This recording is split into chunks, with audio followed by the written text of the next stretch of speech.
Y en nuestro tema de hoy, detalles importantes sobre la toma de la ciudad de Jai, en especial tocante al pecado de Acán.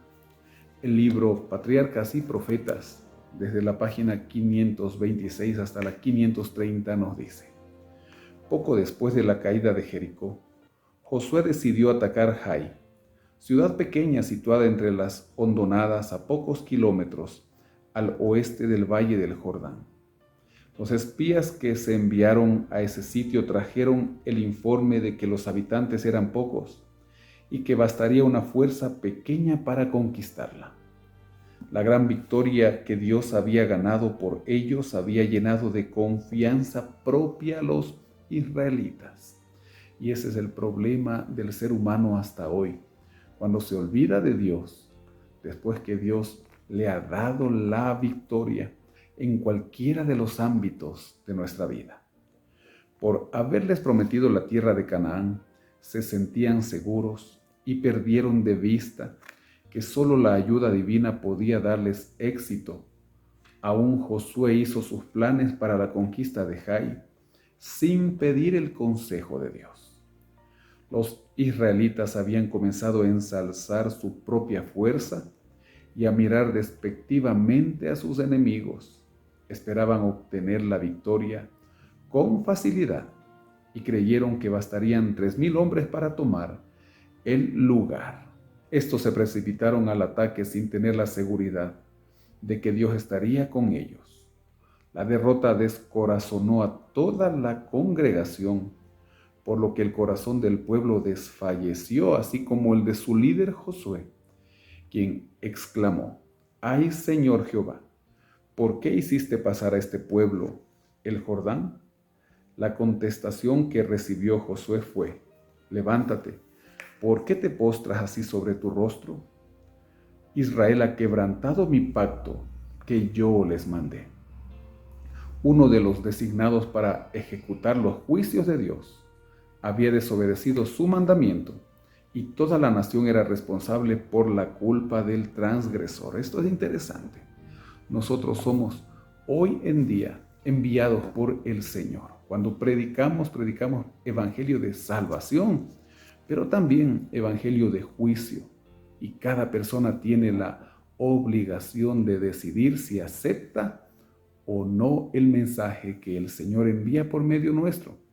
En el caso de Israel, cada uno de los israelitas eran designados para ejecutar el juicio de Dios. Y así Acán falló al mandato del Señor. Acán cometió su pecado en desafío de las advertencias más directas y solemnes y de las manifestaciones más poderosas de la omnipotencia de Dios. Entre los millones de Israel, solo hubo un hombre que en aquella hora solemne de triunfo y castigo osó violar el mandamiento de Dios. La vista de aquel costoso manto babilónico despertó la codicia de Acán. El pecado mortal que condujo a Acán a la ruina tuvo su origen en la codicia, que es, entre todos los pecados, el más común y el que se considera con más liviandad. Mientras otras ofensas se averiguan y se castigan, cuán raro es que se censure siquiera la violación del 10º mandamiento. La historia de Acán nos enseña la enormidad de ese pecado y cuáles son sus terribles consecuencias. La codicia es un mal que se desarrolla gradualmente. Acán albergó avaricia en su corazón, hasta que ella se hizo hábito en él y lo ató con cadenas casi imposibles de romper. Aunque fomentaba ese mal, le habría horrorizado el pensamiento de que pudiera acarrear un desastre para el pueblo de Israel. Pero el pecado embotó su percepción y cuando le sobrevenido la tentación, cayó fácilmente. Por último, el pecado de Acán atrajo el desastre sobre toda la nación. Por el pecado de un hombre, el desagrado de Dios descansará sobre toda su iglesia hasta que la transgresión sea buscada, descubierta y eliminada.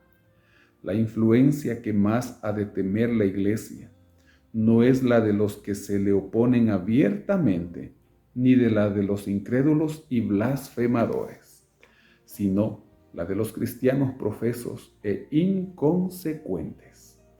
Estos son los que impiden que bajen las bendiciones del Dios de Israel y acarrean debilidad entre su pueblo. Muy interesante para que nosotros hoy lo meditemos. Y así, de esa manera, la iglesia, el pueblo de Dios pueda avanzar, no olvidando que Dios aborrece el pecado, pero ama al pecador.